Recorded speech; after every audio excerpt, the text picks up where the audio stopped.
Welcome, everybody. This is the Rotary eClub of Silicon Valley. Every week we are working to bring stories that are inspiring in all sorts of ways to our members and our guests. And we, as Rotarians, have this special interest in service. If you did not know, the motto of Rotary International is service above self. Our club, the Rotary eClub of Silicon Valley, has a special interest in education, innovation, and entrepreneurship. And as I like to say, when this happens, it is always cool when we hit all of those points with a presentation, and we will get that today. Our speaker today is Brandon Dennison of the COALFIELD Development Corporation. He is in West Virginia, and I found out about him through a Starbucks Upstanders video that was the kind of thing that you watch and you think, wow, that's awesome. Managed to get in touch with him and convince him that it would be worth a few minutes of his time to share his story with our members and guests. So with that, I'd like to hand it over to Brandon. Brandon, thank you so much for being with us. Thank you for having me. Thank you for being interested. Hello from West Virginia. So I'm born and raised in West Virginia. And so this is really my passion. And where the kind of the beginning story for COALFIELD development, I used to lead a youth group for a Presbyterian church. We would do traditional charitable volunteer work, and it was good stuff, but I always just felt like it wasn't enough to really change things and really get at the roots of poverty. And the last service trip that I led was in Mingo County. It was back in my home state of West Virginia, in a place called Mingo County, which is deep in the coal fields of southern West Virginia. And as we were working, these two young men approached me, and they had tool belts slung over their shoulders, and they asked me if we had work available. And I explained that we were just volunteers. And the two young men went on their way, and it was a very it was a brief interaction, and yet I felt like that interaction really summed up the challenge that we have here in Appalachia, which is that we have people who want to work. We have people who want to be a part of something bigger than themselves, but because of how messed up our economy has gotten, there's just not an opportunity to apply that gumption. And so even though it was a brief interaction, it would actually kind of haunt me and bother me that here in my home state, we have people who want to work and be a part of something, but there's just not anything for them to apply that get up and go attitude toward. And so that was really the seed for COALFIELD development. And it helped me understand that we just doing job training or just doing technical assistance for small businesses really was not going to be enough. I felt like I had to think more creatively and more holistically. And so that led to COALFIELD development. So we are based in southern West Virginia.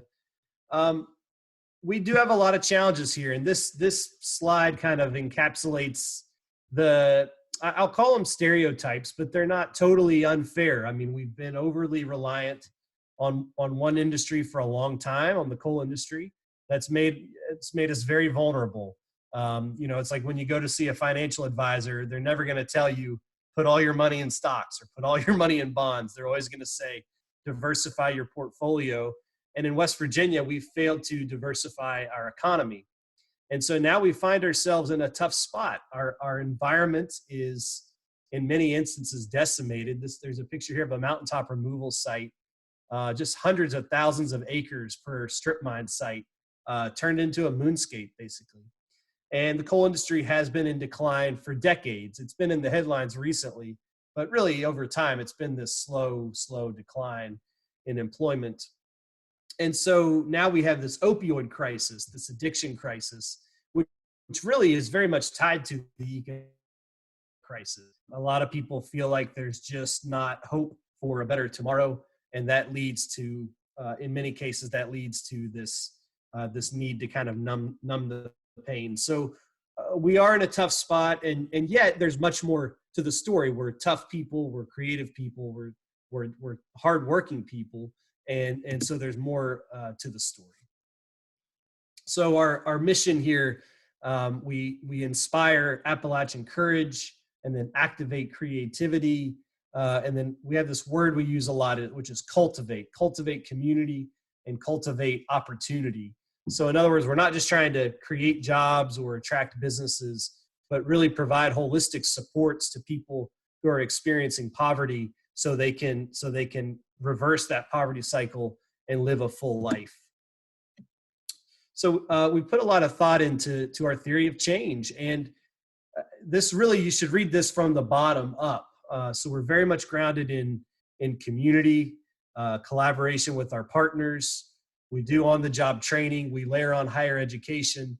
What we're saying here is ultimately new markets are going to be needed to diversify our economy, and entrepreneurial mindsets are critical, but it's kind of unfair to expect this entrepreneurship movement when we just have so many basic human needs that aren't being met right now. So at COALFIELD Development, we organize our work according to what we call our 3 core capabilities. We incubate and grow employment-based social enterprises. We use those enterprises to put unemployed people, minors, young adults, people on public assistance back in the workforce. And then we cultivate that job with additional opportunity that we call personal and academic development. And then we have a community-based real estate component where we take a lot of what are considered liabilities, empty buildings, old strip mines, and we use our new local workforce to convert those back into assets. So essentially, we're organized as a family of social enterprises. You see Solar Holler down here. So we helped start the first ever solar installation company in Southern West Virginia. That's now COALFIELD is a nonprofit as the umbrella or the parent, but the subsidiaries are for-profits, or if they start out as nonprofits, they're on a trajectory to become for-profits. The solar enterprise is now a 100% for-profit company, has 42 employees. It's kind of an economic miracle that the solar company is flourishing in coal country. We have wood shops that kind of build on the artisan culture here. We have an organic food company that's Refresh Appalachia. We have a t-shirt company. The shirts are made out of 100% recycled material. And we are a licensed general contractor. So we do a lot of construction training as well. So the types of businesses we're incubating are designed to pioneer a more sustainable and fair and just economy. We know that our one organization cannot employ every single unemployed person, but we can show very tangibly what a new and better way looks like. So this is a graduation. We do, let's see, I want to get to 33, 6, and 3. So when we create these enterprises, and then we use the enterprises to put unemployed people back to work, and then we use this 33, 6, and 3 model. This is really the crux of, this is a key social innovation that we've come up with. So it's how we organize the work week. 33 hours of paid work, so it's a real job, and it pays well above minimum wage. So that's a key hook. It's a real job for a real company. But then we don't just want people to be entry-level employees and stay there. We want them to help find their passion and then equip them to live out that passion. So 6 hours a week, all of our crew members are enrolled in the local community college, working on an associate's degree in technical studies. And 3 hours a week, we do personal development. So we're carving out 3 hours every week just to deal with life stuff, life challenges, transportation challenges, healthcare challenges, mental health issues. It might not be our staff that provides the direct support, but we have a network that we can plug folks into as needed and according to their unique needs. So at the end of the 2.5-year contract, we have folks who've gone from unemployed, sometimes homeless, often in a place of addiction, to becoming the first college graduate in their family, to the pride and agency of being part of innovative, cutting-edge companies that are rebuilding the Appalachian economy from the ground up, and then earning that degree and being ready to go into the workforce and live a full life. And so, and these community-based real estate projects really become the launch pads for the businesses or for the training that we do. And the real estate piece is important because it's so tangible. There's a lot of cynicism and skepticism. A lot of promises have been made in Southern West Virginia, promises by corporations, promises by government programs. And so the tangibility is really important for us to build that local trust and gain that traction, people need to be able to see and touch and feel positive change, not just be told about it or not just see a fancy plan about it. So this is our 10-year anniversary. We started in 2010. It started as a grad school internship for me. I was born and raised in West Virginia, but at that time I was in Indiana, and I had a yearning to come back home. I always knew there was a need back home. We started very small. My best friend from high school helped get our contractor's license. We hired a crew of just 3. It started with young men. Now we have men and women.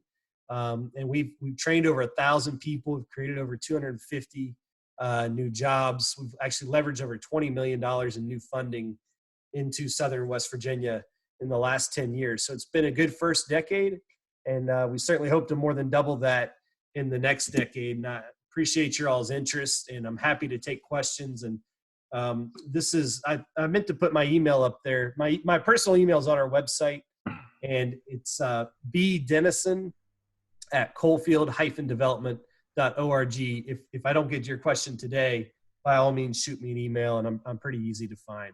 So just appreciate your all's interest. Happy to continue the conversation. Thank you all. Excellent. Yeah, and when this recording is the program for our club's meeting, this contact information will be below it as well, so people can get in touch with you. I want to introduce the people that we've got on the call, or the recording. So in addition to our speaker, Brandon, we have with us, just wave if your camera's on, and if not, that's okay. When I call your name, let me shift to gallery view. We have in Houston, Texas, Rory Olson. Judge Rory, thank you for being here. Another member of our club, also our club's paella master, Shags Shagrin in Walnut Creek, California. In Southern California, I have 2 friends from the educational technology world, Dr. Valerie Sun, thank you, Valerie, for being here, and Barb Fennell, thank you, Professor, for being here as well. Not going to wave because I believe she's driving at the moment, is my buddy Monica Latin in Dallas, Texas, a lawyer doing good in the world. So what I'd like to do is give people the chance to ask questions about the different things. Wave at me if you've got one ready to go, and if not, I will start myself. So Brandon, when we think about bringing opportunity to an area that is facing challenges, right? Clearly there are advantages, right? It's a cheaper place to do business. There's a workforce starving for work, right? I mean, there's a lot of things that are advantages, but having an organization that can kind of channel these things together has got to be a huge help for making that happen. Have you found that there are companies that maybe tried to get something started before, and then once you were there to kind of work with them, you were able to smooth out wrinkles that they were hitting along the way? Is that? Well, that's how the solar gig played out. So I don't know much about solar. Another entrepreneur did, but he was struggling to, he was drumming up the business, but he was struggling on the workforce side. So a lot of entrepreneurs who do have good ideas, they know the workforce is out there, but there's a skills kind of mismatch. And so what's unique about COALFIELD is we can tailor our training to a specific sector or industry, and we can be pretty nimble about how we do that. That's key. And then the other thing that's key is we work on poverty. So a lot of workforce development training, it's all about the technical skill sets, which of course are critical. But for someone who's just experiencing pure chaos in their life, it's not enough to just give them a technical skill. You got to work on those, some call them soft skills. We kind of call them essential skills of, just how to prioritize, how to plan, how to save money, how to be healthy. A lot of times people in industry kind of dismiss that as fluff, but really it's critical. Makes sense. Valerie asks, how are you able to overcome the skepticism at the beginning when you were just getting started? Yeah, that takes me back to, I do remember I had a contractor, I was kind of pitching this plan at a business leader luncheon thing. And afterwards the contractor, he was literally laughing and scoffing at me. And he said, "You're doing this where?" And I said, "We're starting in Wayne County, West Virginia." And he said, "You're never going to find anybody who wants to work down there. Everybody is just pillheads." And that was so disheartening on multiple levels. But the main one is like, if we don't even believe in ourselves, how are we supposed to grow from here? But what I found too is in many cases, it's like a defense mechanism. I think we do believe in ourselves, but we've been kind of kicked down so many times. We kind of put up these walls and act like we don't care. And that's, so back to that, tangibility is critical. So I knew in that conversation, I was not going to change that contractor's mind with beautiful words. But a year later, when he saw, even though we started with just 3 young men, when he came and saw those young men who previously were on public assistance, were on unemployment or SSI, now with tool belts and hard hats and work gloves, and they were converting this building that had sat empty for a decade into a new coffee shop, the first new business on Main Street in years. You just can't be against that. You just can't. It's too real. And so the tangibility is really how we've overcome a lot of the cynicism. Same with solar. I mean, obviously we're in coal country. There's a lot of skepticism about solar, but then once you see those panels going up and it's the first installation of solar panels that the town's ever seen, it just creates this, it's like a real conversation starter. It's something out of the ordinary. And when you see it's local people that are getting paid to do that, it's no longer this green versus coal battle. It's just jobs. It's just local people doing their job. And it takes a lot of the negative politics out of the whole conversation. Yeah, I think that in a lot of parts of the world, jobs are the answer to conflict, right? I think Judge Rory has a question as well. So let's have you pop in, and then I've got a question from Monica, and then Barb, you'll follow that one. Yeah, I just want to tell you that hearing you speak brings back a lot of memories for me. When I was in law school, the guy across the hall was from, I believe it was Morganton. WVU. Yeah, and we heard, well, it's where we went undergraduate. And we were at Duke Law. Gotcha. And I heard lots of stories about West Virginia. And yes, mason jars do hold some interesting things. This is back in the early 70s. And then yeah, that's still true. Yeah. And then when I got to Houston, the Rotary Club I joined, one of our founding members was a man from West Virginia. And what was really strange when you said West Virginia, I was so used to the 2 of them, they always said, West, by God, Virginia. God. So I just had to tell you that hearing that, it just reminded me of them. Absolutely. Yeah, and I part of the reason I say West by God, Virginia is a lot of times when I travel, especially the further out west you get, people confuse, they just think you said Virginia. You say West Virginia and they want to talk about Roanoke, and so we can be very defensive. Fair enough. Just go to Ohio and go south. Hit Ohio and go south. You'll hit it.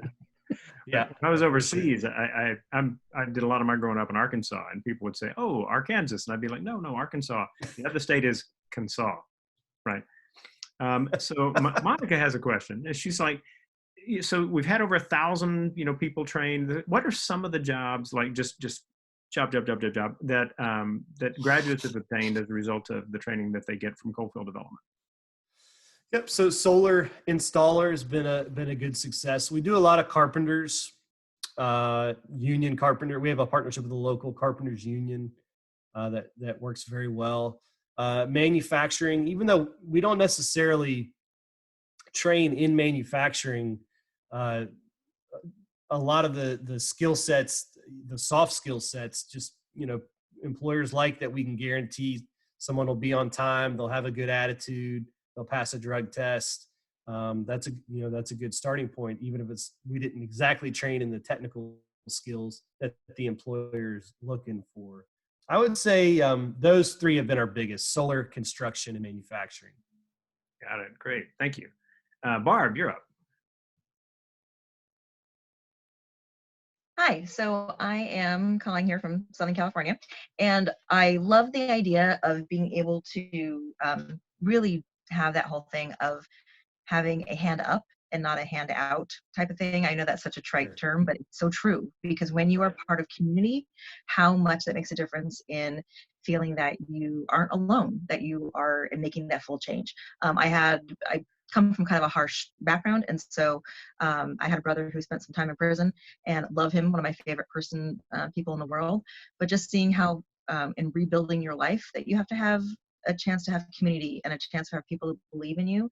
And I'm grateful my brother has a bunch of us who love him and are ready to go. But what about people who also, their other family members are having difficulty? Who is there?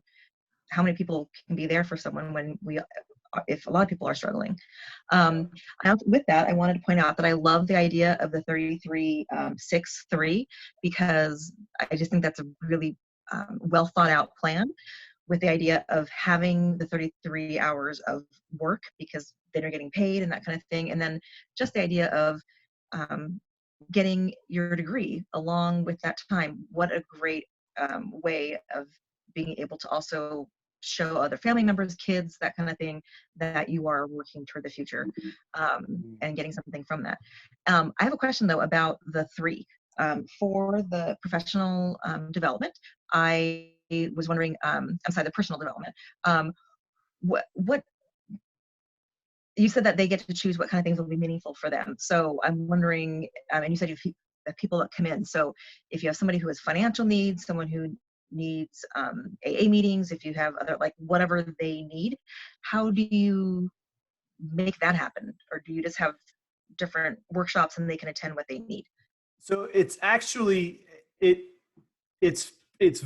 actually very structured so that we can identify the real issues and then provide what they need. So we have 12 professional development themes and 12 personal development themes. So that's one for every month. So, and then we have journal prompts, and they do this on the job. And each theme has like a West Virginian from history who really embodies the theme. So kind of build a little local pride, do some learning. And then, we have some journal prompts and some exercises that they do. And then we have a kind of a resources section. So every day at the end of their, what we call reflection time, we do a check-in on resources. So how are you okay transportation wise? Are you okay with physical health, mental health? It's worded smarter. We have a person, our director of professional development, who owns this whole piece of the work. And then that's where we connect people with the other resources they need. And that actually happens outside of the 3. So the 3 is actually very structured in trying to identify what's going on in your life. And then we can make the right referrals as needed. Fantastic. Absolutely. Do we have any other questions?